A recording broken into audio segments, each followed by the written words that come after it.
Hey y'all, this is Dylan Poppy, Dilly E Poppy, back again for my second of three videos of um, my match playback commentary screencast. I just finally joined Moto a couple days ago um, with my trusty blue-white, as I've been referring to it, Violist Control Spirits list that there are a lot of questions about and people have been interested in seeing in action, um, as well as just picking up Supreme Phantom. So these were my first three kind of events um, playing with Moto, as well as the updated deck list with the addition of Supreme Phantom and trying out Remorseful Cleric in the sideboard. Uh, so the first video I just did 5 constructed open play matches, and I had the basic deck tech overview at the beginning of that video. So if you want to see me talk a little bit about the basics, some of the basics of the deck, and some like card choices of why I made some of these card choices for my build, you can watch that. Otherwise, the video is not very good. Just playing those first 5 matches, learning the interface, probably horribly misplaying as a result, as well as never having played with Supreme Phantom before, um, and nothing particularly novel happens in uh in the matches themselves. I was also kind of tired and doing my best Gabe Nassif impression of speaking glacially slowly about a blue-white deck, so I've woken up a little bit better now, had a little bit of breakfast, and we have some better matches coming up. In this video will be of, after I did the 5 constructed open play matches, I felt comfortable enough to jump into a friendly league, so that's what this video will be. And I remember at least one match for sure, some really interesting stuff happened. I don't remember the other matchups at the moment, but we'll see. I think there were some great matchups all around. So it should be more interesting. Check out the other video if you want the deck overview. I also talked about comparing to my previous pre-M19 list, which I have published as an IQ top 8 list. You can find it on sarcygames.com, although probably easier to find on MTG Goldfish since you can search for it better or something. But yeah, if you want to find a actual published deck list out there, I just updated with M19, just trimming 1 Spell Snare, 1 Negate, 1 Snapcaster Mage, 1 Vendilion Click for 4 Supreme Phantom, 3 out Relic Progenitus, and Surgical Extraction for Remorseful Clerics, just to try out those 2 new hyped spirits. And then the only other change I made was I still wanted a Vendilion Click in the 75, so I took out this Disdainful Stroke in the sideboard to put Vendilion Click in the sideboard. Everything else keeping the same, but you also, I forgot to talk about this in the video, in the previous video, there's a Spirits Reddit. I'm not a Redditor yet, but this also has a link to the Discord, which I am a mod in, and very frequent, giving very long spiels about all things spirits in there, for hopefully that are hopefully insightful or interesting to somebody, or maybe people just skip over my paragraphs. But anyway, and the Facebook group that I'm also a member of. I've been spending more time on the Discord recently, but I'd like to spend some more time back on Facebook, and probably join Reddit at some point to be on here. So you can find me on any of those, or any of these 2, possibly Reddit in the future, as well as I'm on Twitter at DillEPoppy. That's Dill, like Dill Pickle, D-I-L-L, E Poppy, P-A-P-E, paper without the R.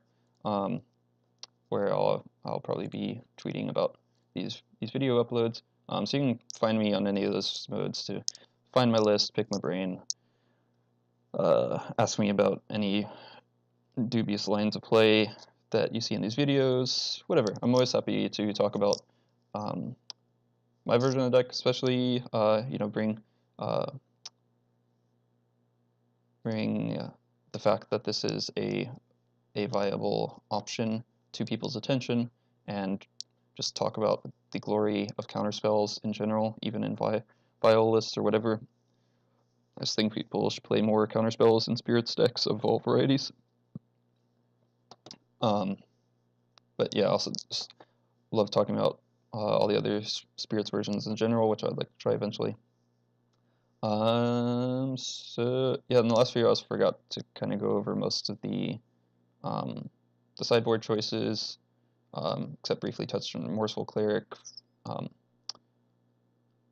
And a lot of things should be fairly straightforward for the most part. Maybe not Supreme Break or Gideon or whatever, but I think I'll probably just talk about those when they come up in sideboarding in the matches. I had forgot to talk about sideboarding in the last rounds, but I will try to remember to do that in this one. So yeah, this will be a friendly league. There will be one more video after this of the competitive league that I was ready to jump into after going, well, spoiler, 4-1 in this friendly league. And I think after recording these match replays, I'll probably just on my next few leagues until I get a stream set up and schedule set up and feel more comfortable with my pace of play, to be able to not clock out every match while interacting with Twitch chat. So until then, I'll probably just do recordings of my my leagues until then, so I don't have to do the replay and can just do a little bit of live commentary, just recorded and uploaded. Yeah, that should be all for now. Jump into this was first match of this league.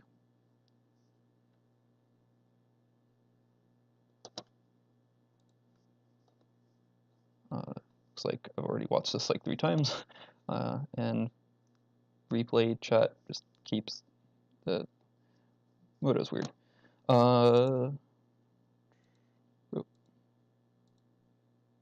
So I imagine this looks like a fairly keepable hand.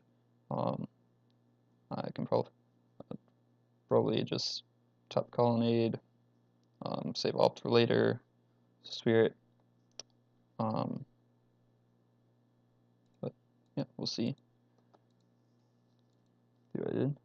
Oh yeah, I thought this was gonna be later on, but this is the Hardened Scales Affinity matchup that I remembered being a really interesting matchup, or a really interesting game. This is the first time I've played against it. So spirits kind of in general across the different archetypes, like Bant, Blue-White, Esper, etc., kind of in general pretty good against combo and control, and struggle a little more against like linear aggro decks, and that varies slightly from version to version. Like me with all my counter spells, I'm especially good against combo control, and even a little bit worse against aggro, especially without having like Vial or something to be able to just keep pace against aggro better. But that serves me well in other matchups. But anyway, so linear aggro decks are tough, but the notable exception being Affinity, like regular Affinity, just because they're so weak to a deck full of flyers. They go wide with Signal Pest and Vault Scourge and the Nexi that you can all block and trade with. Like their equipment only pumps power, so you can just trade off really well and then close out the game. This is my first time playing against Hardened Scales Affinity, but from the little bit I've seen of it, I am expecting this would be a much tougher matchup because rather than going wide with the flyers that have low toughness, they're built around just like buffing these huge bodies, so it's difficult to actually trade.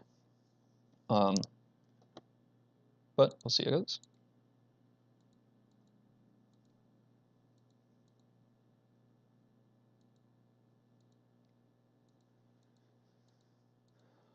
Now I'm probably just gonna, I guess I did end up going, or yeah, so since I was in the draw and drew this third untapped land, that would probably be why I figured it was alright to just lead on the opt, especially since this deck, like, I know I just need Path to Exile is going to be one of the most important cards in game one just to have removal.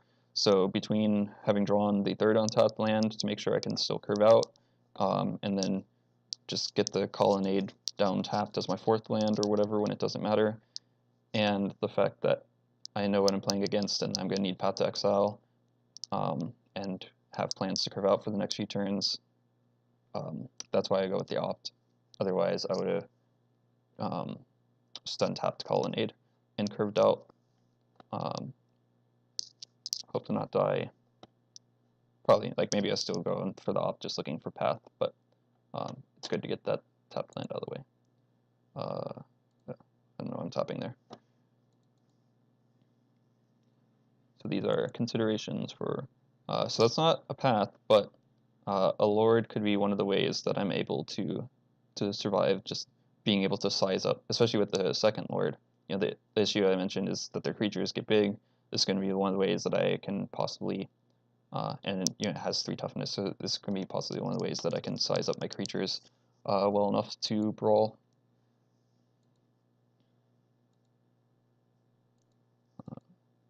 So yeah, just go ahead and get the lord out there.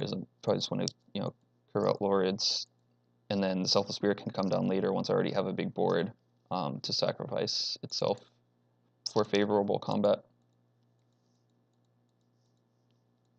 There's the Hardened Scales with Steel Overseer though, so I'm not blocking here because this is about to go to a 3/3.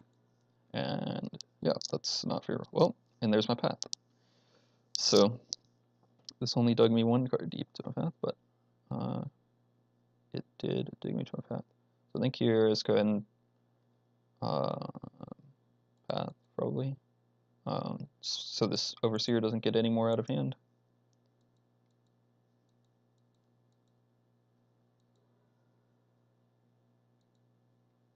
Which is why,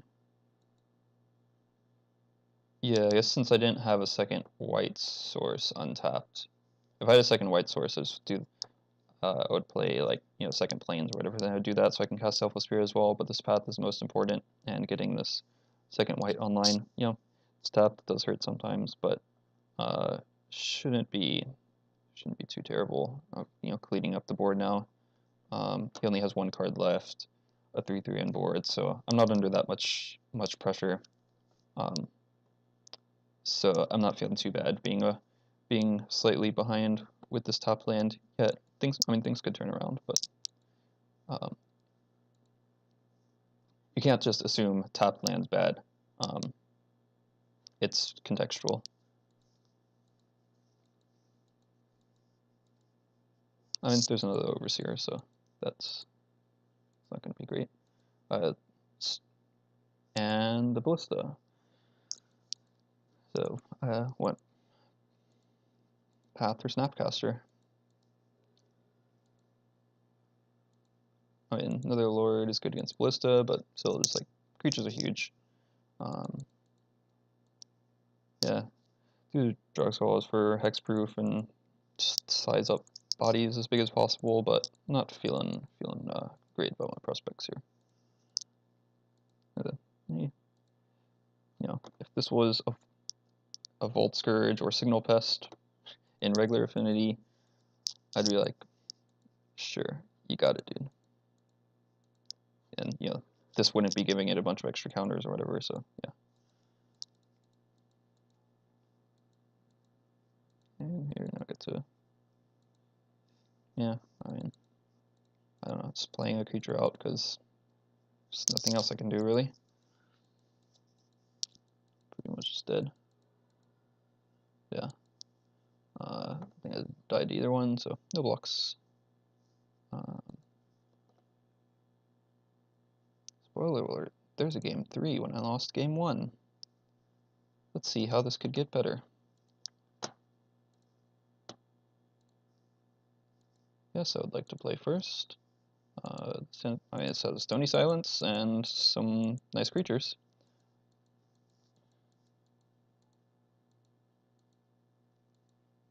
So here, I think I'm just going with the Rattle Chain, so I can, like, I'm not under pressure. There's no Arcbound, or, yeah, Arcbound Ravager or Steel Overseer, so I can just curve out these creatures, get my pressure on, then drop the Stony when they have relevant things.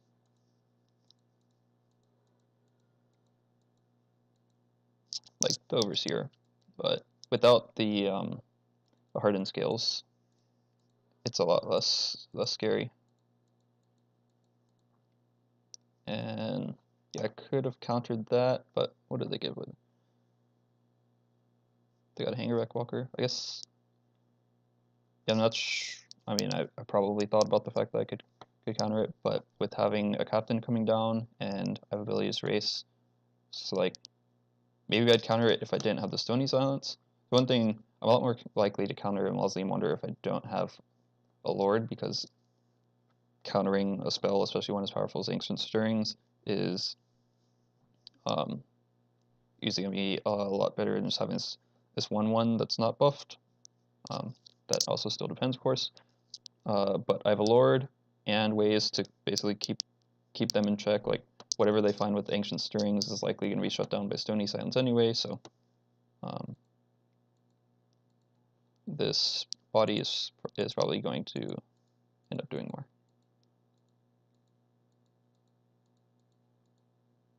Also, I'm a lot more likely to counter Ancient Stirrings from like Tron or whatever, because first of all, they're going to have low mana later, and they just, I don't know.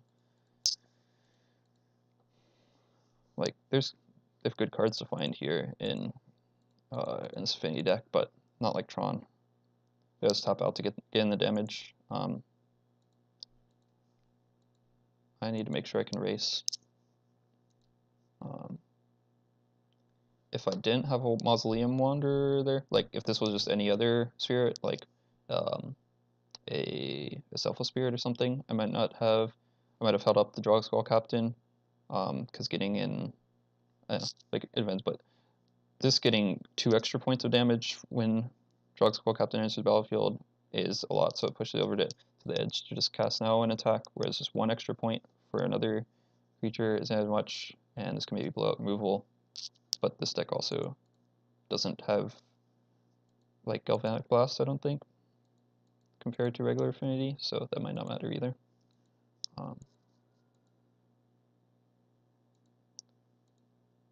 Yeah, here's good a time as any to cast the Stony Silence. I mean, sometimes Snapcaster Mage is sad.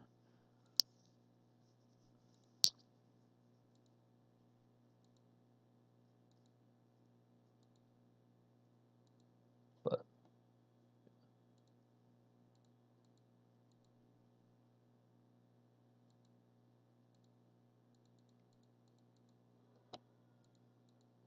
yeah, it's have pretty big attack there. Not dying the backswing, I'm winning the race. And just flash in there for an extra body. Oh yeah, so I think this, I remember this right now. So this is going to be real, because flash in Captain, because, or Snapcaster, I mean, I should be winning anyway, and they can have to 2 blockers here, and so they didn't have the Lord. Without the Snapcaster, he can block he blocks some creatures to stay alive. So like with the Snapcaster, he blocks 2 creatures. The biggest one is this, and if I have like any spirit off the top, maybe this is 3/3 at best, so you can only take 4, or just block this and whatever. Take 4. But if I have Lord off the top, then this would go to 4 power, 4 power, 3 power. And so you could still block these 2 4 power and only take 5. This is one of the downsides of Snapcaster not being a spirit, because that 1 extra tough would compel him. But it gives the possibility that if I top deck Lord, he might block wrong, and he's going to block wrong.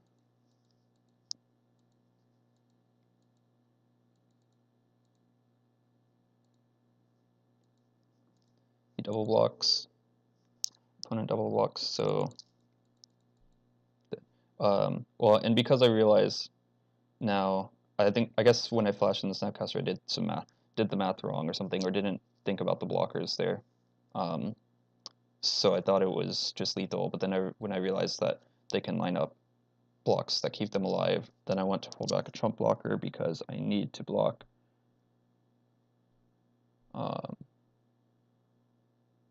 yeah, I need to block one of these. Oh wait, these are infect, so I guess I do. But anyway, in any case, they block wrong. And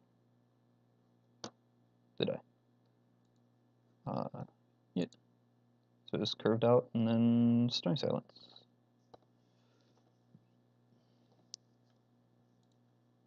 And Lords. Spring Phantom's great.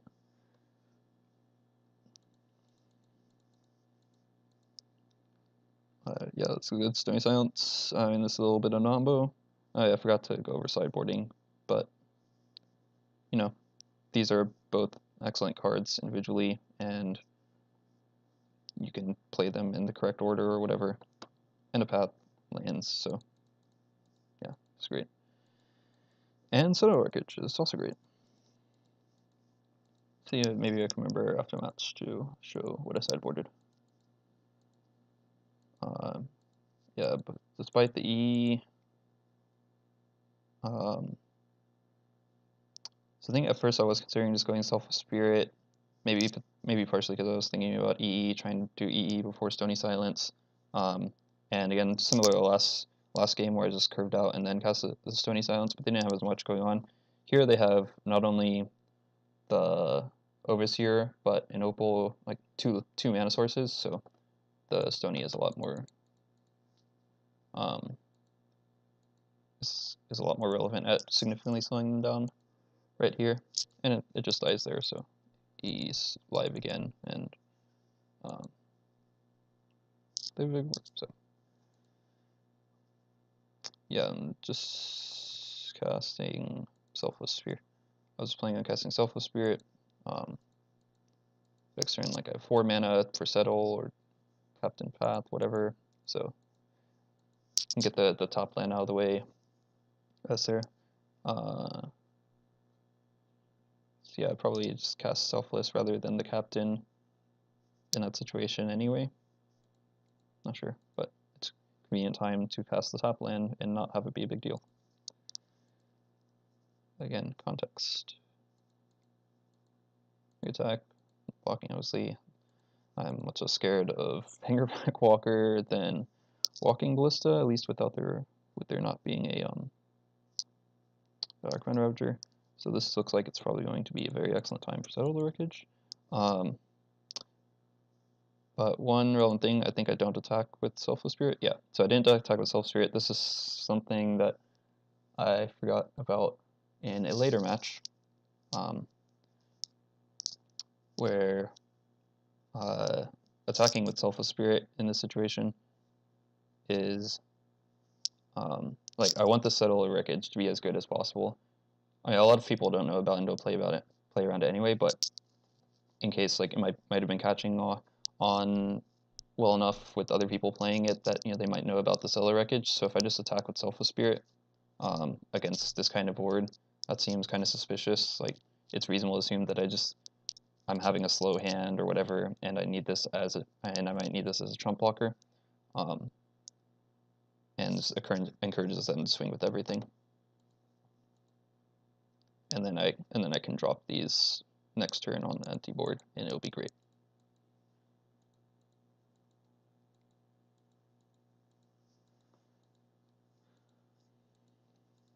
So this sort of things start to get interesting.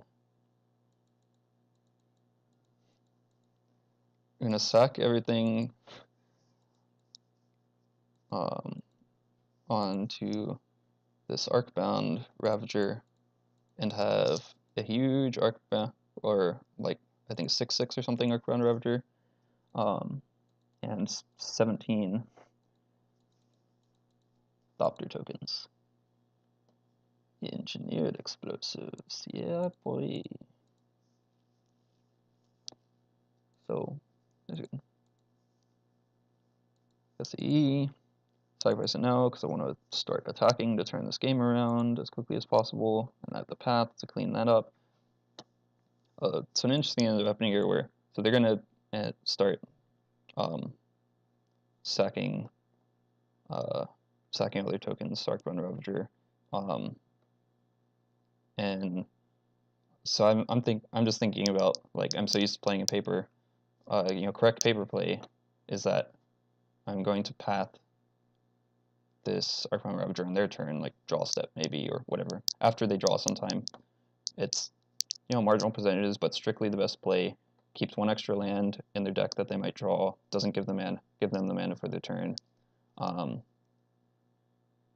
And I also kind of just secondarily also thinking about, is there any world in which I do not path this Arcbound Ravager? Like, is there some other creature? See, they have 0 cards in hand, so very unlikely to draw something that matters. And I'm, in either case, it probably doesn't matter as much as how huge this Arcbound Ravager is going to be, because I'm just going to chump block it every turn. So just as I realize the MTGO etiquette that I'm not used to, of not making him click through 17 or 34 or whatever number of clicks this requires, realize that probably the just etiquette of pathing now rather than making the marginally strictly better play is probably worth more. Right about at the exact time that opponent messaged me about, please path now if you must, and that path, and he says thanks and apologize, sorry I didn't think about it, whatever, he's salty, blah blah blah, sorry I'm not used to Moto, still getting used to it, still salty, blah blah blah, yeah, I just realized it before he messaged, so like, yeah, I thought about it, distracted, blah, whatever. I'm learning Moto. This was a crazy board state, interesting decisions, whatever. I'll just fast forward through this turn. They paths, and so I think there was a way that I could have cast Drug Captain there if I didn't cast Mausoleum Wander, but I would also not have to cast the path. Mausoleum Wander is the only thing I have mana to cast because I need to. It's so much better to path that turn rather than play Captain, so yeah, and I can just play Captain next turn. It'll be great. But then of course he has like the best possible top deck. Clears out my board. Rattle Chains is kind of nice for setting this up. Like, I could cast Captain, but just want to leave things up and decide to, I think, yeah, just, oh yeah, so I could cast Drug Skull. It probably could work either way of just playing main phase Drug Skull and then whatever. I figure this way I might be able to ambush block and then save it or something when he attacks, because he can only pump once, although it's going to go 3/3, which maybe I forgot about.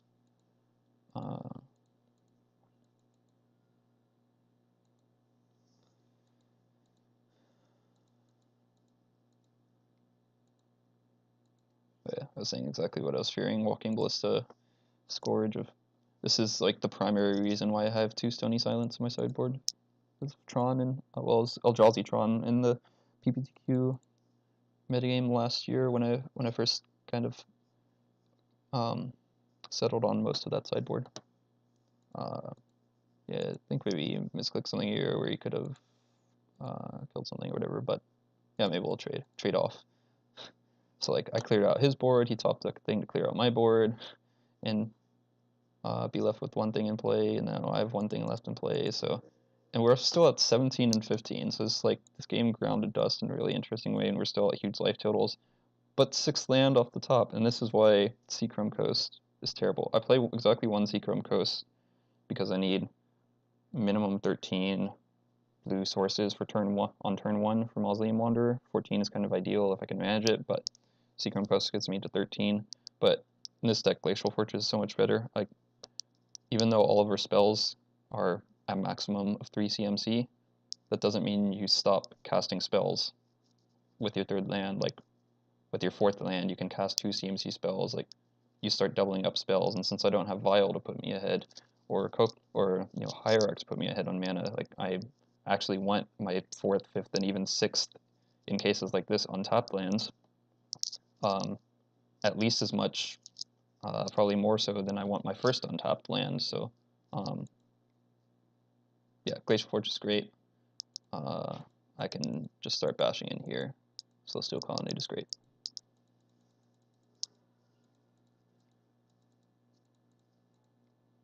The Steel Overseers doesn't do much right now. The Spell Queller doesn't matter. I can just keep killing him. He's top decking anyway. Yeah, I can see he's dead. So yeah, I thought that was a quite interesting game. Well, match overall, but especially that game. Turned out well for me, just because I had the perfect combination of 3, sweeper plus EE plus path. That was so it's 4-1, a 4-1 friendly league. This is gonna be my only loss. Looks like. I think I remember what this one is now. Black green midrange.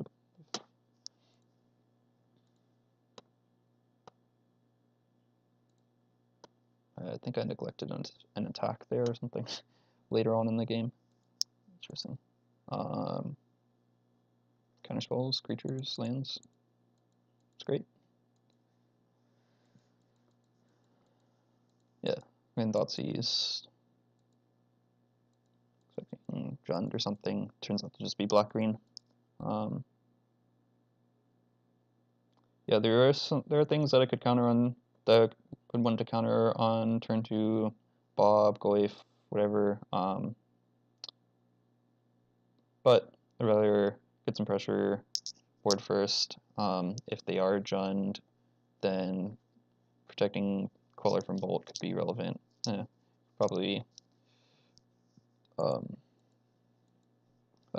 he's stripped my hand a little, so just want to keep applying pressure.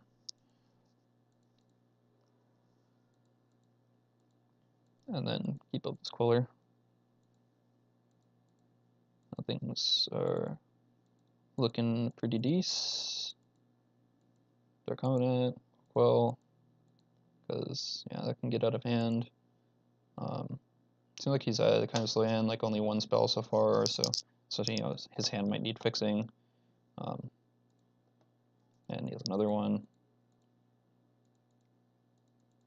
Just Captain Attack protects. I can't flash. I don't have any hexproof protection to flash in, so while he's tapped out, I can get an extra damage.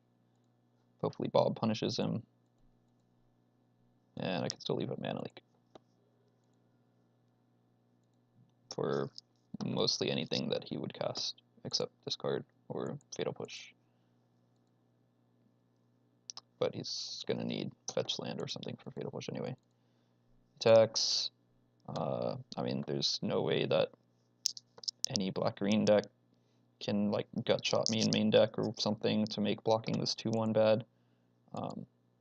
So I block and he concedes. I guess his hand was terrible, but he also needed to get pressure on and couldn't block, so he figured he might as well attack. And his hand is terrible without the Dark Complement to fix it, so I don't know. Yeah, pretty easy game 1. And I lose in 3 games, so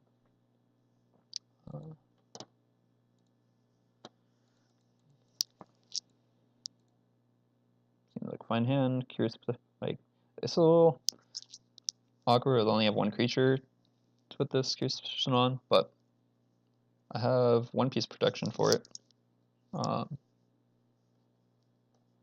And if this can stick and draw a couple cards or more, like this could be exactly the sort of matchup where this is a real house. And the only one time that this just actually won me a game once was against 8-rack, because just drawing an extra card every turn against 8-rack like actually wins the game. But this is probably like second best kind of matchup. We're just drawing that many cards. Could potentially be great, and I have more protection. Yeah, it's looking for probably just more creatures or whatever. Not sure if there was anything in particular I was looking for there. Or again, I'm just kind of curving out, so that's a fine time to use it.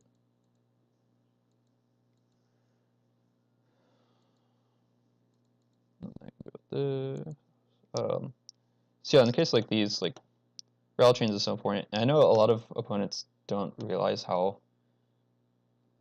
insane rattle chains is, so it's like it's not likely he would take it anyway. He would take the rattle, or in a lot of cases he wouldn't take the rattle chains anyway, especially with like Queller and a captain. But I understand how important rattle chains is, and don't want to risk my opponent understanding how important rattle chains is. So I just want to get on the board. Right now, my only other castable spell anyway is like leaving up a dispel, which probably isn't happening, or an opt, and opting in response to discard when it's exceedingly unlikely that's the card that he would take. Doesn't mean anything, so we get the rattle chains on the board. Yes, fatal push, but you know that happens. That's one less fatal push for other things. He takes Queller, makes sense. Drawing a lot of ups, and hoping that this Curious Obsession can be good, but let's see here. Also, all these blue cards and only one island, so colors aren't turning out well here. I guess I fetched both, so I probably could have fetched better. But life total is relevant against this matchup. If Tarmogoyfs are big, and sometimes a race can happen, so I don't know.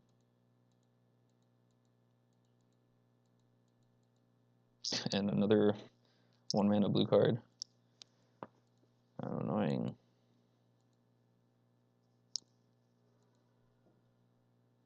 Guess I didn't make a token there. As probably just leave up negate for something relevant.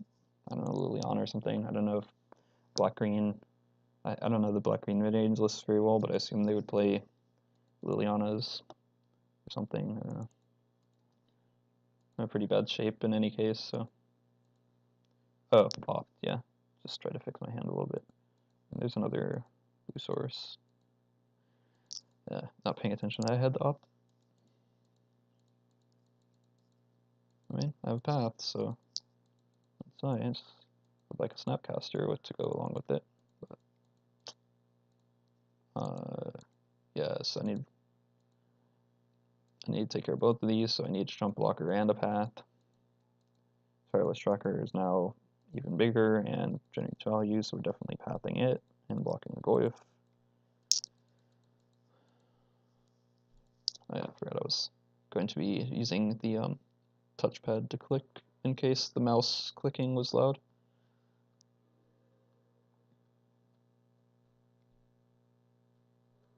Yeah, nothing we can do there. I keep bringing up go over sideboarding, but yeah, these are like bringing the sideboard, negate, and dispel. Always things I'm kind of uncertain about. In sideboarding against the like black midrange decks. Like they have enough things like Liana's removal spells. Whatever. Like I said, I'm not familiar with the black-green list specifically, so I just assume that it's mostly similar to Jund, except minus Bloodbraid Elf and Lightning Bolt, but I should probably look at the list a little better. So like Negate has pretty impactful targets, and Dispel is just efficient, but like there are a lot of good cards, and sometimes they just have huge creatures and these don't do much, so I don't know, I could be wrong in somewhere in these. Maybe this version just has more creatures like Tracker instead of Liliana. Not sure. They end up looking pretty bad in this matchup, obviously, or in this game. And obviously Curious Obsession didn't do much, but also with only being stuck on one blue, like I didn't have a whole lot of time to be casting ops like several turns in a row. It was kind of awkward that I had to fetch planes there. I don't remember my life total exactly, but I assume I had to fetch planes because of life total, or maybe I just wanted to preserve life total. I don't know. So since I needed to activate Moorland and Path last turn, I had to get the second plane, so just mana was awkward overall. A lot of things went wrong. That's usually how these kind of black midrange decks go. I think the matchups are pretty even overall. If I had to choose, I'd probably in it to feeling on the unfavored side of even. So like so say the games always just come down to how our cards line up. Of like in the first game, I was able to counter an impactful card, and then he didn't have removal or whatever, so like my cards lined up well, and I just ran them over. And then the second game, their cards lined up well, and they ran me over. So like it's usually just gets run over on one way or the other, and just depends upon what cards were drawn of which way that happens. But all that being said, I probably feel on the slightly unfavored side rather than just even or slightly favored, just because their cards are so much higher just raw power level on average, that like I kind of have to work for the victory and just make sure I have the right answers and play tight.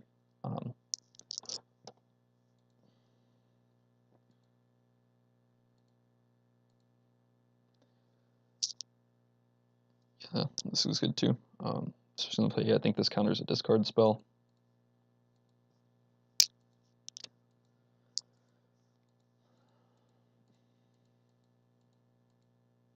So yeah, I mean, these are all great cards from the take, so.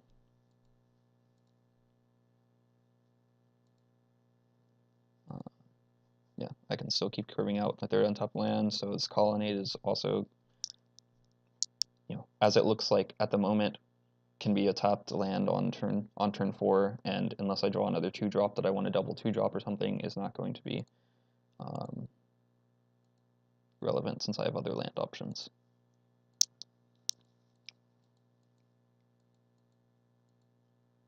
And yeah, I'm further finding just counter not fall behind.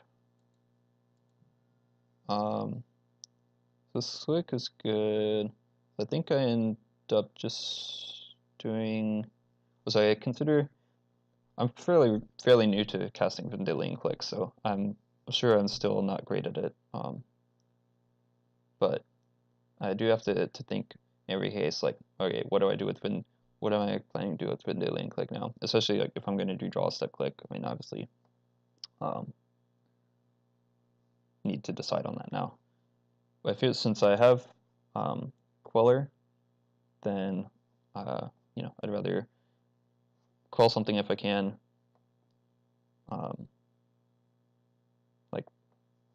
And then I have Captain to protect it, and then Vendilion Click can just snag top decks later. So that's what makes most sense to me. That might be obvious to other people who have more familiarity playing with the card, but I'm new to it, so I still have to think through it every time. And it can be, I don't know, it does some things that are a little different than other spirits, so I kind of have to make sure like that I use it correctly. But since he didn't cast anything here, then I can end step it pretty easily.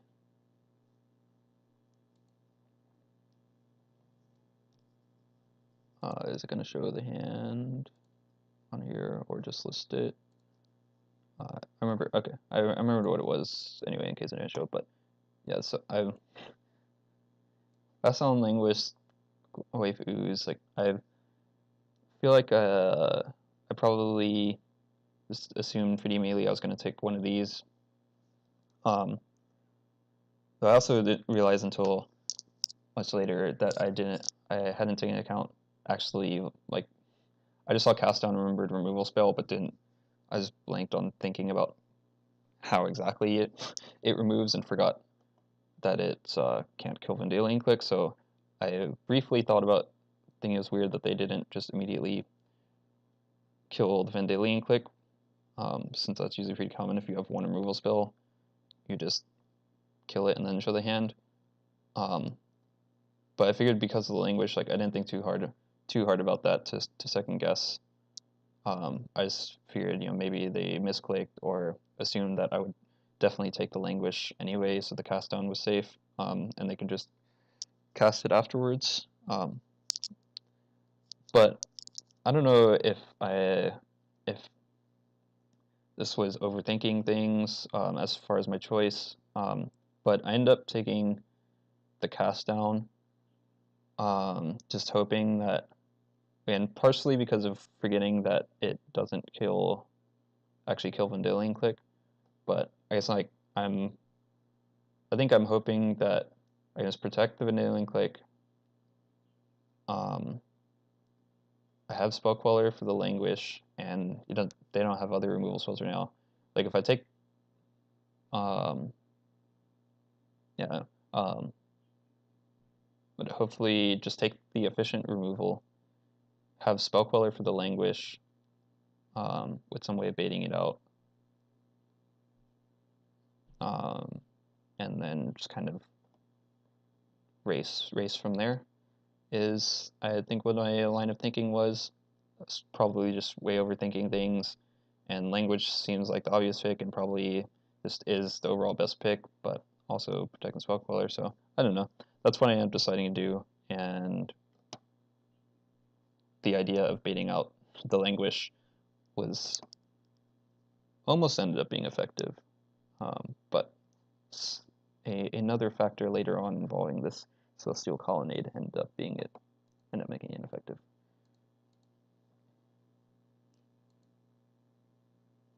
Let's play that here. So next turn, a Moorland Haunt untapped. Maybe I have a 2-drop plus Moorland Haunt or something,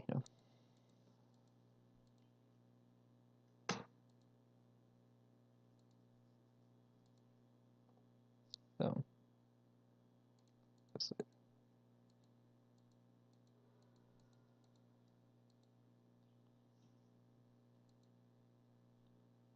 And if it wasn't for the language, I maybe would have just flashed Spell Queller, but I don't want to just die to languish, and they don't have removal, so I do want to save or something.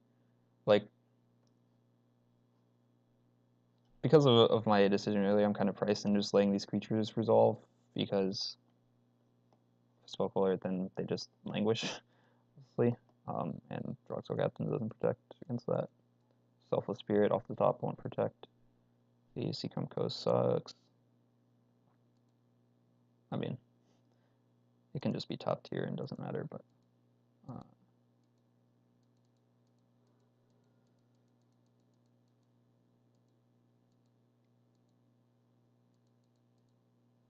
let's take the hit. Plenty of life, I guess. So now here's why I decided to pull the trigger on Spell Queller, because for one thing, because of my miscalculations of, like, how big these creatures actually are, and my delusion that I could race with this click or whatever and, like, bait out Spell Queller later, I didn't realize I forgot that I'm under as much pressure as I actually am. So, like, I'm feeling at this point like I need to get this body on the battlefield anyway, and maybe just hope to top deck another counter spell or whatever. So I'm gonna need to put myself in a position to make him pull the languish anyway, and hopefully at this, like, now, so this this ooze can currently has one creature to eat, so it can only get to 3/3. So it would die to the languish.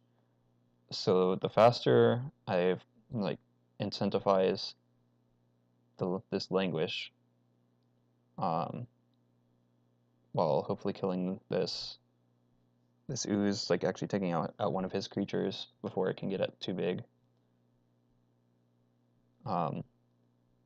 And so I could just let the Confidant resolve in Spellcooler end of turn, so that he doesn't have Dark Confidant after the languish.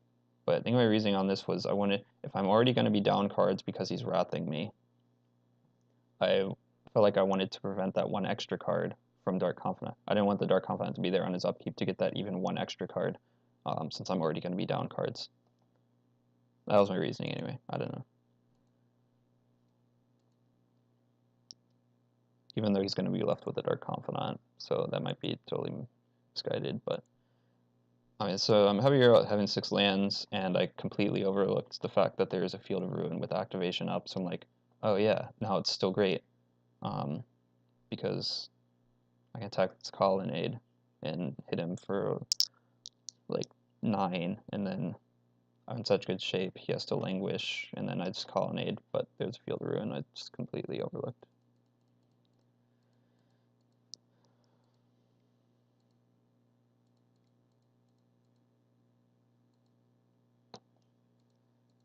And then he gets to languish, and I feel dumb and bad, and like a terrible Magic player. Those weird decisions in this game, they probably were not actually as difficult as I was making them seem,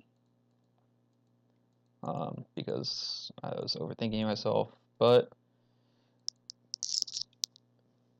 I don't know, maybe if there's anyone else in the world who thinks that there's any merit to my reasoning, I don't know. Just wanted to get that down. I can't play all 3, so some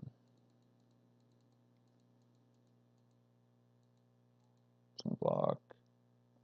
So I'm going to be sacking Selfless Spirit.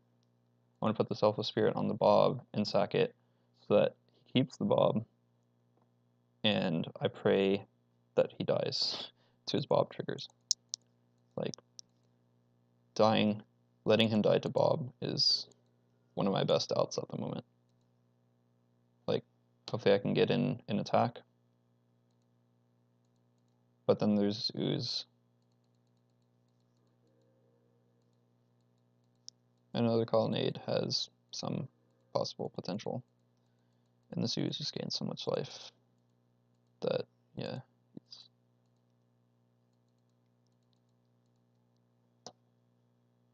Now I have to jump those guys and take the 2.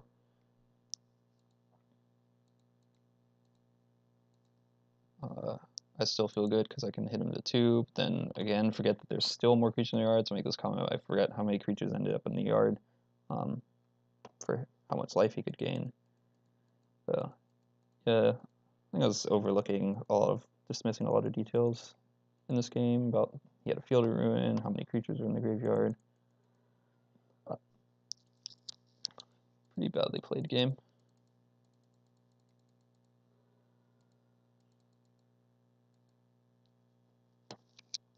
That's kind of what I was saying, like just such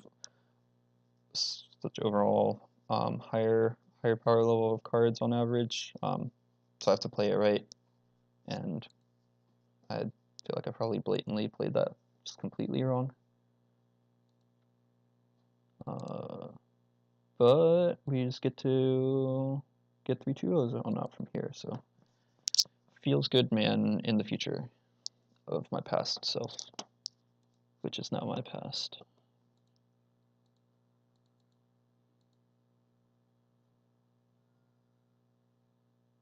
Ooh. Funny remembering what this matchup is now that I'm seeing in the comments. Storm. Oh, wasn't gonna count that. Serum Visions there.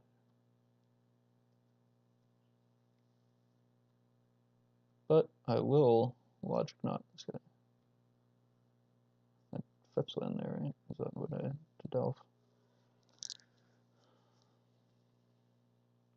Yeah, Storm's insanely favored matchup for me. It's such a good matchup. It's really fun. Like a lot of times I do have to play tight. Like they can do broken things, and so that's like I don't counter a lot of Serum Visions with Mausoleum Wanderers. But in this case, I'd already gotten down to taking care of two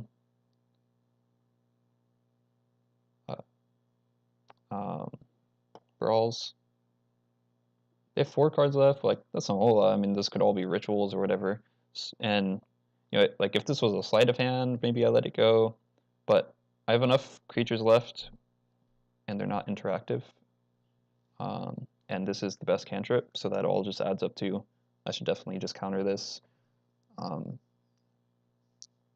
to just keep him thrown off, and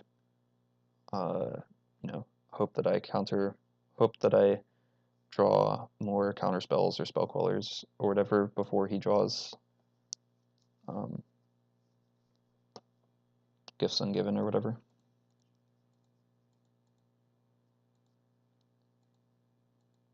But 4th land, so now I can flash 2 creatures, so.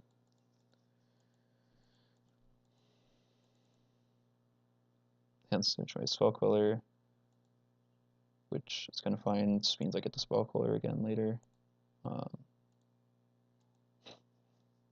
I guess, I mean, gotta look on the bright side. Like, Brawl's fine. Like, opponent didn't have anything to do with the Brawl on that turn, so things turn out well. Spell Snare is great in this matchup. This counters, like, everything, although I wish I had had it last turn to counter it when he casts it again from under the Spell Queller. But, I can Spell Queller and Spell Snare. So that, I was actually really happy to draw that this turn, because if you ran Spell Queller, Spell Snare is just excellent against Remand. This points to Great Shop. It's at Self Spirit, so I don't care about that.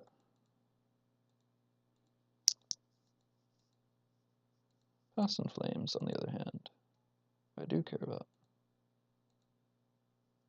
And keeping that out of the graveyard is PD's Spell Queller, countering uncounterable spells and 1-for-1ing flashback spells, while attacking for 2 and blocking for 3, and another Spell Queller.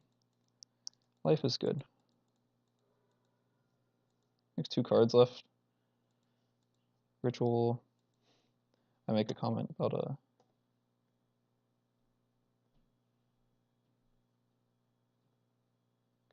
oh yeah, so he knew about the one Spell Queller because that unsubstantiates, so he had cast the Past in Flames, baiting out the previous Past in Flames, baiting out the Spell Queller, because he had the second Past in Flames, and I top decked Spell Queller, so life is good. Like I said, like these are ways, they can just recover and blow you out if you don't have a sufficient number of interaction. If I just drew another Selfless Spirit, whatever, probably just dead. So, there are ways they can win if we play carefully and draw enough interaction, but it usually works. And this is about to be a Pyromancer's Ascension game, which is normally my worst game 2s against Storm have involved Pyromancer's Ascension, I believe, I would say. Fortunately, things end up turning out well for me, as you can tell from the match record. So not something I would necessarily expect from seeing. Or maybe, did I play against a different Storm matchup? Oh no, he has Pyromancer's Ascension next turn, I believe. Something, maybe. Yeah, there it is. Another Electromancer, whatever that's worth. Just back up. Board in Merfolk Cleric. Turns out the graveyard. Being able to flash it in here could be nice. Fortunately, I don't get a chance. I'm not gonna. as it turns out, I'm not going to have a chance to blow it up to slow down this Pyromancer's Ascension before the Pyromancer's Ascension becomes completely active. But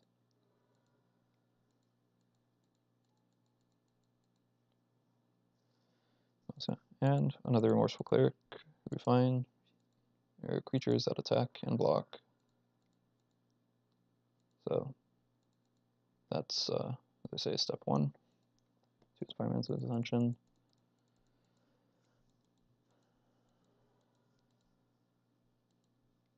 Can flash in creatures. And here's step two for Pyromancer's Ascension. I don't think I was really planning on going the Remorseful Cleric there, just getting out as the body. Want to save this for hexproof. If I have other bodies to flash it in, like if it's the only body that I have, I would probably flash it in. Especially with them like only one card left, so I want to pressure, but I have these other bodies, so I'm just getting out there to attack and wait for a Gifts or Pass in Flames later in all likelihood. But I guess he's not necessarily sure, so it's Pyromancer's Ascension online, and now there's nothing I can do against it. Soul Spirit's nice to have for Grape Shot.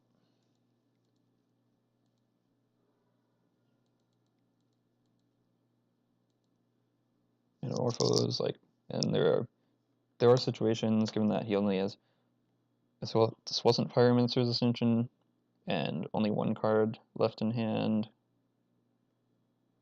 Like I wouldn't counter a regular ritual, but Metamorphose draws a card. You know, maybe I'd Spellqueller it, but it's getting copied anyway. Like counter spells are really bad against Pyromancer's Ascension, so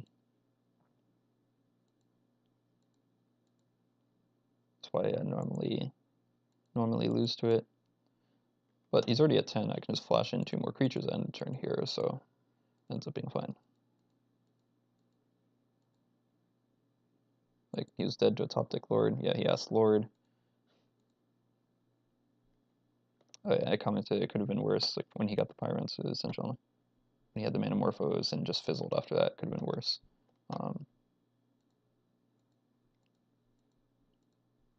And I was hoping for the Lord to just end the game, but I didn't have it. It's still fine.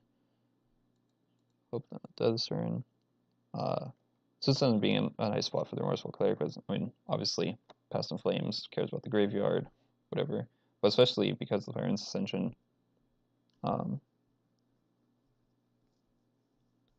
Spellqueller can only counter 1, so counterspell is still dead, but opponent scoops to the activation of Remorseful Cleric.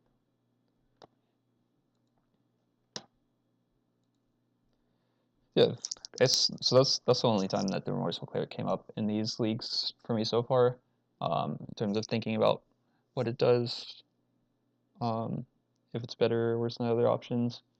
It seemed good there, like it attacked for 6 before winning the game by blowing out the graveyard. So like, I think Storm would be a good matchup for it, compared to like my Relic of Progenitus, because so my career, for instance, I think Dredge would be a matchup where I prefer Relic of Progenitus, because it's like if I can cast Relic on turn 1, and then also is cracking it like as soon as possible, because they're just going to dump a Dredger very quickly, and so I, if they only had the 1 Dredger, I can just clear that out. Then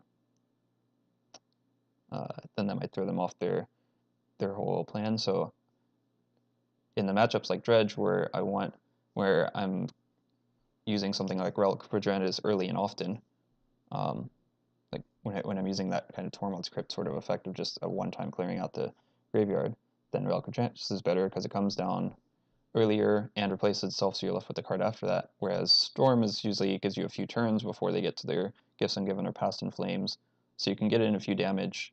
So like you want the extra card, quote unquote card, before clearing out the graveyard to get in a few damage, and then their graveyard turn, is like their last turn, so it's the opposite. I think Storm, yeah, is better matchup for Merfolk Cleric than for Relic of Progenitus, and Dredge is an example that's the other way around. So those are sorts of things that I'm kind of looking at and thinking about when pairing what they do better or worse. Where were we? That was the two. But yeah, this is the next one. Oh, I recognize this. This username. This is an interesting matchup.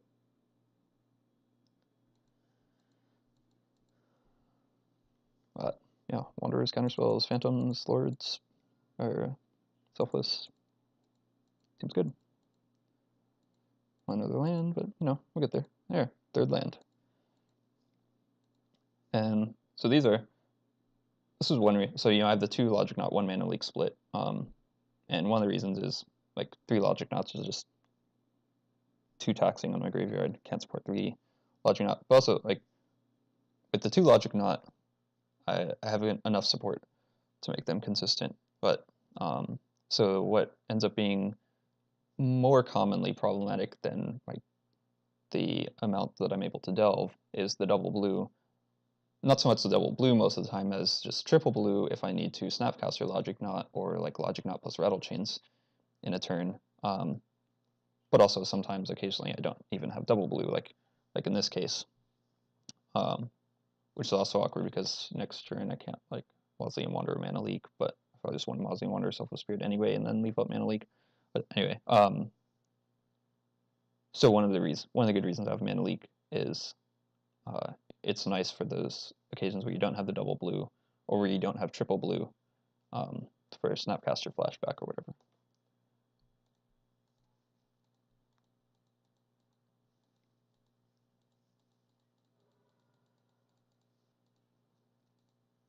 Yeah, not. So this point, so like I'm seeing not only Same Origins, but also Sleight of Hand and Teleria West. I think when I saw him play the Teleria West at Solid, when I played Teleria West at first, the only decks I can think of were Amulet Titan or Mono Blue Living End with As Foretold. But then seeing all these cantrips, it's kind of weird. So like basically, I have no idea what's going on. But I expect that Mausoleum Wanderers buffed by Supreme Phantoms and Mana Leaks will be very good. I mean, I'm not countering these right now since I don't know what's going on. And again, this situation where I have a Lord from the Mausoleum Wanderer, so it gets a lot better as a 2/2 attacking than a 1/1 until I know what I need to counter. And third Mausoleum Wanderer could be good. Depends. Just tap out and then be able to leave up counter spells next turn.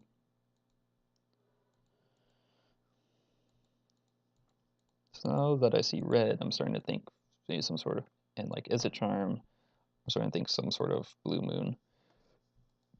I'm guessing Izzet Charm's kind of sweet.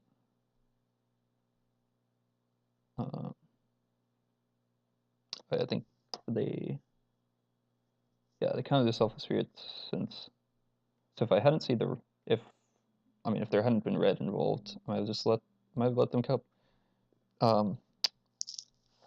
kill the Selfless Spirit because Mausoleum Wanderer could be more relevant just to keep countering spells. But since they have red, I'm expecting more damage-based removal, possibly even sweepers. So especially since I have 2 backup Mausoleum Wanderers, I want to keep the Selfless Spirit as insurance against those things.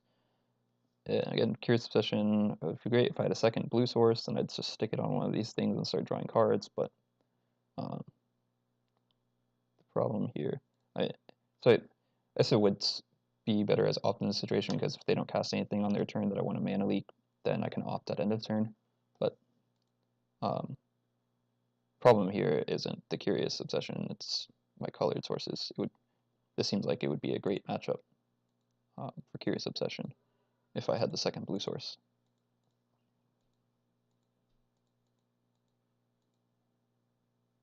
And yeah, can just make a creature end of turn since they didn't do anything. Yep, I'm in. So I didn't have opt instead, but I can still just add to the board end of the turn, and they concede to the Moorland Haunt activation.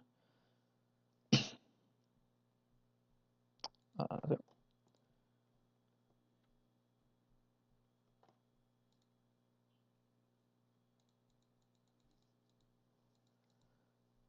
Yeah, sideboarding and getting alloys in a card, Vidillion Click, because this is great. This is grindy matchup. They're gonna have a lot of removal spells. Getting it should be great. I don't have a lot of lands for it, but I have ops to dig there, and these are just like great cards that will be good in the matchup. So gonna opt in turn because I want lands. Fetching double white, even though I'm expecting possible Blood Moon in the deck because I need double white. Also, maybe there's sideboard out Blood Moon in game 2 against the 2-color deck. I don't know, but I need to make sure I have the double white. And logic from the Rattle Chains is perfect to keep up these counter spells. They don't do anything. Just Rattle Chains. They have Remand. I think it makes things awkward here because I end up and I'm stuck on the land. So just tap out so I don't have to discard to hand size. Lightning Bolt is fine. Good, Faithless Looting, whatever. So this is nice.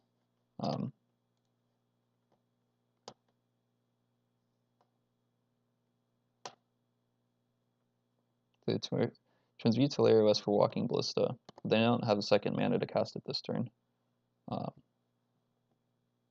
As it turns out, there's other reasons for Walking Ballista. Maybe other people might already know this deck, but I don't know. So I just assumed it was there, like, I don't know, maybe a sideboard creature or something, just against my 1 toughness creatures.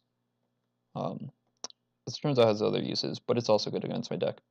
But I have Untitled Click, so perfect time. Just take it.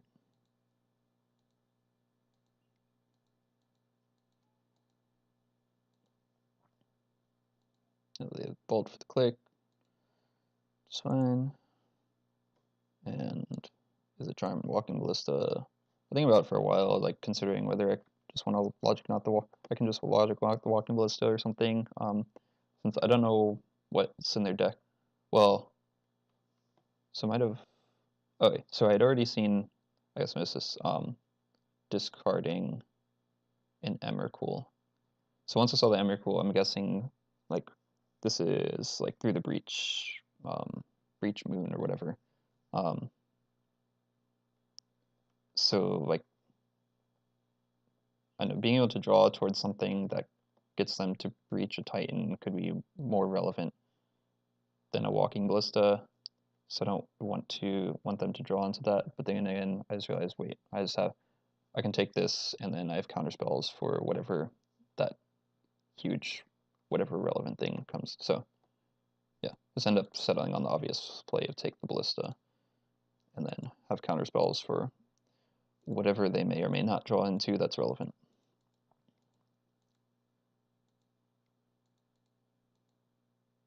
And it turns out, yeah, it's Possibility Storm. So the Possibility Storm, cast a free Walking Ballista, and get Emrakul. Yep, right before casting this, opponent asks, you don't know what this deck is. Do you? So I say, I'm guessing Breach, now that I've seen the Emma. They say, okay, and cast Possibility Storm. So, like, okay, yeah. Plan works out. I dig them towards their important spell that I can counter. Easy peasy. So probably could have gone in and cast the Gideon right now. They only have a couple cards left to counter their important spell. One of their cards is a charm, doesn't matter, so they basically have one card in hand. This probably would have been as safe a turn as I need to cast the Gideon. So then on subsequent turns I can keep up the flash creatures and counter spells, but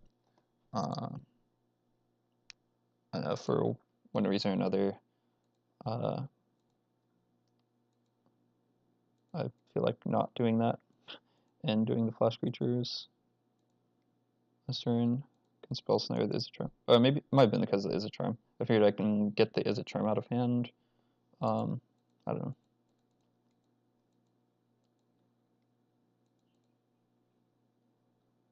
Well, so I guess maybe the... Yeah, no, never mind, I don't know. It probably would be best just getting in there.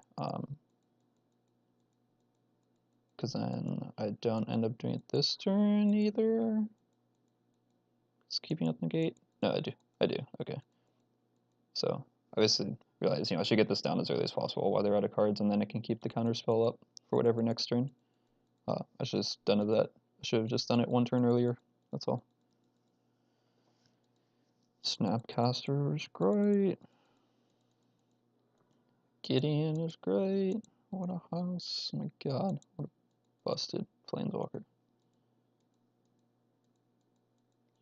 Just throw on the body. Or that body out there, yeah. Whatever. Cryptic. Yes, made sure that I played the land before combat because I knew I had 1, 2, 3, 4, 5, 6, so I could negate, Snapcaster negate. I mean, that doesn't actually work in a counter war, although, I mean, I guess I have other counter spells, so yeah, I can negate Snapcaster, whatever counter spell, if there's a counter war.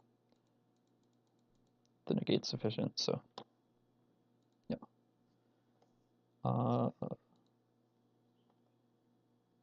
So that leaves there's one more match in this league. Pretty cool. Pretty interesting games. Show you just like playing against these combo or control decks, or that was kind of like a combo control deck.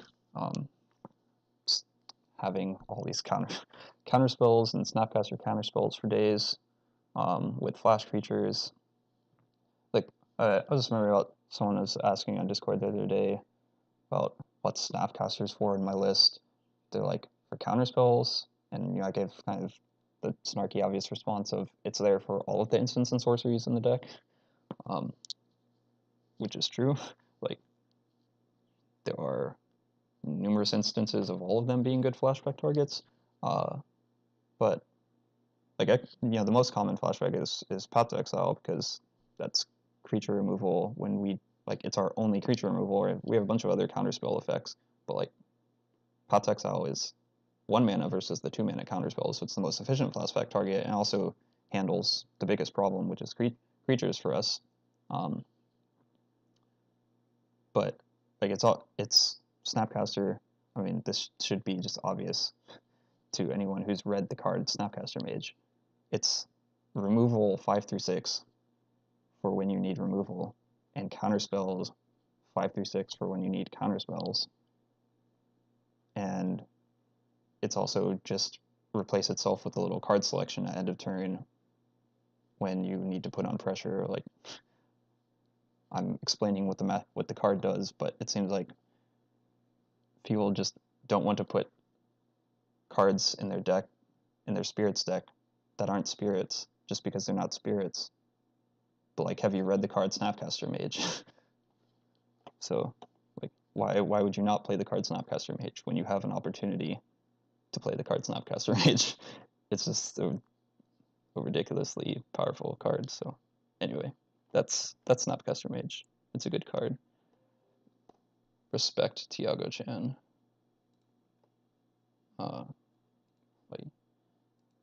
Alright, on to the last match.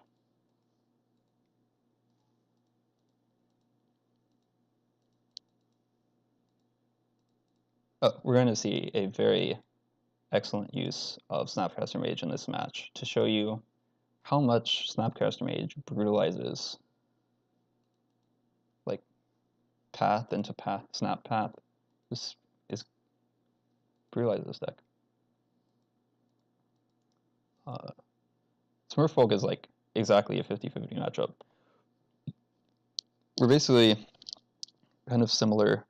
I mean, both of these decks are classified in the quote-unquote fish archetype, named after fish, I assume. Or actually, I think I think I recall hearing that wasn't the actual origin of the term for a fish deck. There might have been something else, but anyways, these are fish decks, just little creatures, bunch of lords, whatever, and neither of us can block each other. I have islands, well, not islands yet, I have islands, so I can't block them.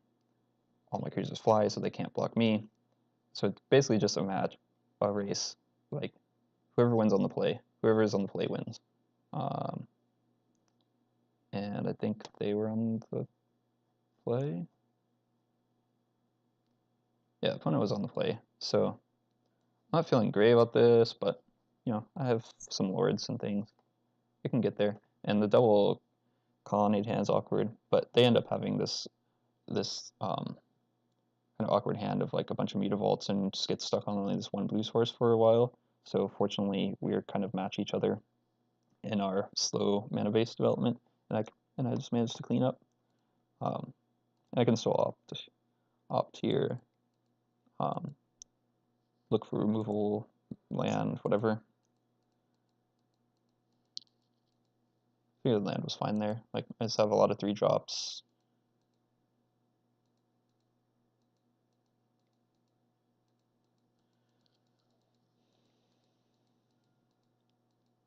And, you know, I can 3-1 on turn 4 or whatever. So, I'm proof. And colonnades. Like, if the game gets to that point, then I want to activate colonnades. So, land was great. So I'm just flash in. This is another interesting too. Like, I don't know how much this changes their line of play, but to this point, I've played Celestial Colonnades and Opt. Like, I look like a control deck, and that affects a lot of how people play a lot of times. I don't know if it would in this case, because they just had creatures, they're going to attack with them, but like sometimes people will play significantly differently when I just start off with like, you know, colonnades and counter spells and cantrips and whatever. But all of a sudden, like out of nowhere, they weren't expecting to just trade off most of their board to these little creatures. And I'm already behind enough, like I'm just fine trading out these creatures. Losing Rattle Chains to not have flash is irrelevant, but it in this matchup it's gonna be most important. Just lay down these captains. Doesn't really matter when I cast them. Just get lords and clean up the board so I don't fall too far behind, since I was already behind on life total. This card can just be disgusting, especially since they're stuck on one blue source. I don't think I thought of that specifically at the time. I just saw it and know that it does grow stuff, but now that I think about it, like that was probably a very relevant thing that I could do. Getting them extra blue. Yeah, I was going to Queller it. Like, it's a lord, and a lord that can do particularly egregious things, so I was fairly happy. And now 5th land is great, because I have a bunch of 3-drops and a 2-drop. See, 5th land is great. And only one more until Colonnade.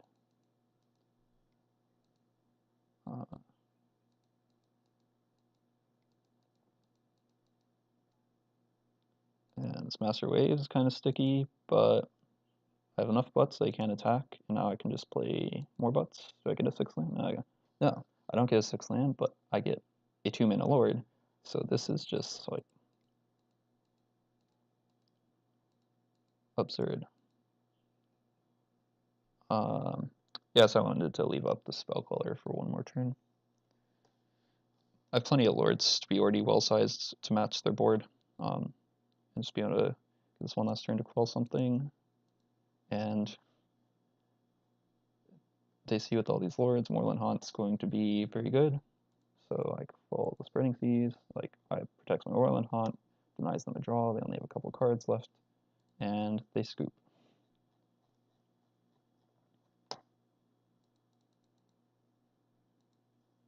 Yeah. So yeah, lords made the like really shore up these aggro matchups. A 2/4. That's busted, man. A 2/4 is busted. Frankly. This is at the end of the match. They compliment me on my interesting spirits deck before giving me the GGs. Yeah, so this end doesn't like look exciting, but my lands, opt Snapcaster, like Snapcaster is going to be great at some point, so let's keep it. It's land and spells. Also, Rattle Chains actually ends up being quite crucial in this matchup. Like I said, it's basically a 50-50 race. We just, whoever's on the play wins, whatever. Since there's very minimal ways to interact. I mean, in that last game, they didn't have an Island Walk Lord, but they were stuck off Double Blue. But as a general rule, you should expect that they have Island Walk, and I have Flying, so no one can block, and we just race past each other.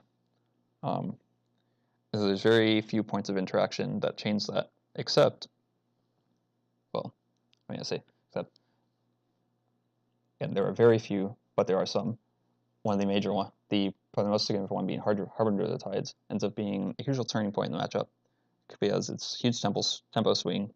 If they are able to get a Harbinger of the Tides on the battlefield to bounce one of my creatures, now I'm down a creature and they're up a creature, and they win the race. However, if I have Rattle Chains in response, then I keep my creature on the battlefield and add my own, or add an additional one in Rattle Chains, and I win the race. This, like similar stuff with Dismember, just like any of their removal that comes up can turn the race around, but Harbinger of the Tides is especially important. So Rattle Chains ends up actually being very important to make sure you win the races that you should be winning and don't get blown out by Harbinger of the Tides, or blow out Harbinger of the Tides to turn around a race that you weren't winning into one that you can win. And yeah, up tier is one. Yeah, I didn't want Celestial Colonnade. I have plenty of lands, but I want Path to Exile and a Druid, so that's good.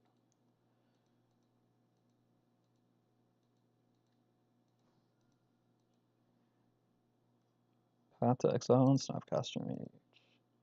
So go ahead, Path the Lord on, yeah, draw step, just playing correctly. Like, against Merfolk, there could be an argument to not pathing when they're tapped out, or pathing when they're tapped out, because they could have Counterspell on their turn. But against my deck, they're probably not bringing in Counterspells, because they're probably mainly for against like control and combo and stuff, and I have so many creatures. They probably just have like Unified Will, maybe Negate. So I'm not expecting as many Counterspells. I think it's safe to keep them off the land.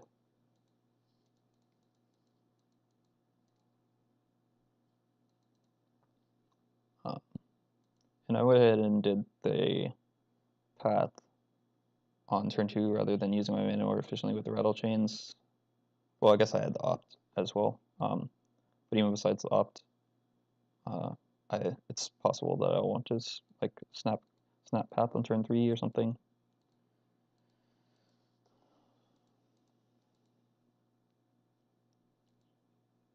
For this exact reason.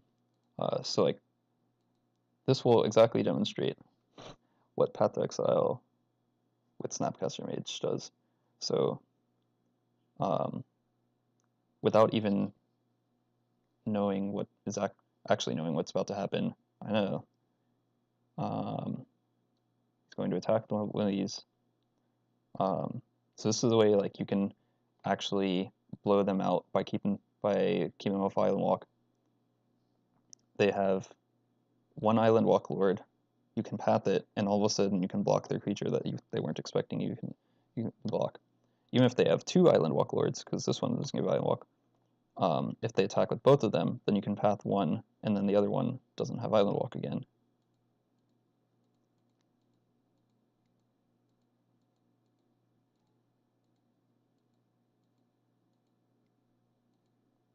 Path there.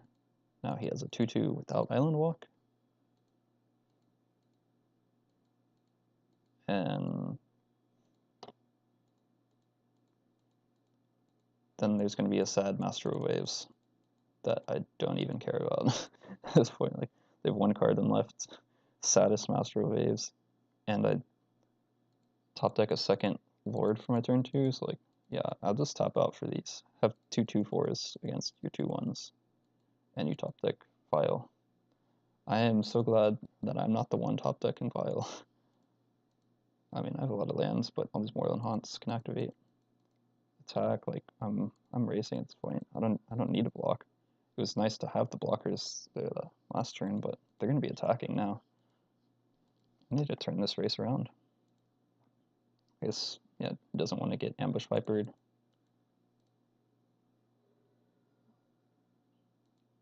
To be a 2-for-1 there. Or you don't even need ambush viper. There's Moorland Haunt that could block, which I would definitely have accepted. But now I'll also just keep attacking with this 2/2 token.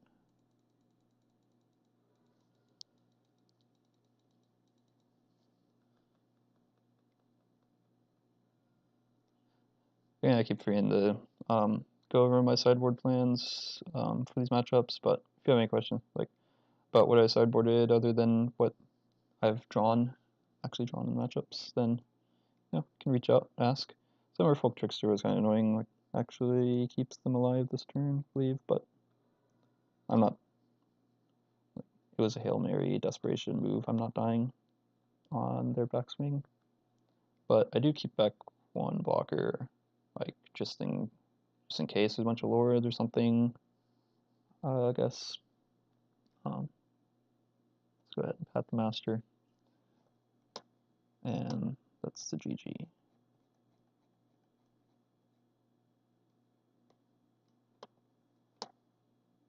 So I think that was that was the conclusion of this 4-1 friendly league. So at this point, I was feeling quite comfortable with the deck and the interface to move on to the competitive league next. So the next video will be this first competitive league. As you can see, it ends up going 3-2.